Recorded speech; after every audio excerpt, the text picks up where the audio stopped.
इतना तगड़ा नहीं जितना हज़रत अबू बकर ने बताया है।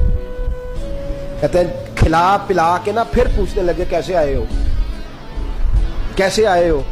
तो कहते हैं मैंने कहा कि जनाब मैं मजबूर हूं। आज बहुत सारे लोग हैं ना जिनके पास किसी की बात सुनने का टाइम ही नहीं। कहते मोटी मोटी बात करें, आखिरी आखिरी।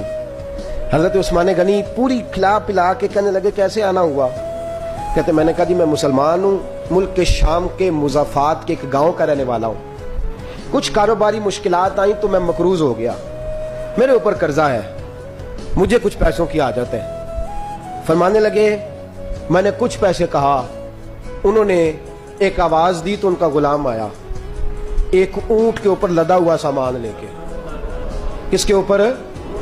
ऊंट के ऊपर। कहता मुझे 3000 अशरफियों की जरूरत थी, मैंने बताया नहीं 3000 चाहिए। ऊंट आया तो हज़रत उस्मान गनी कहने लगे उस ऊंट पर तेरे लिए तेरे घर वालों के लिए मैंने कपड़े भी रखवा दिए।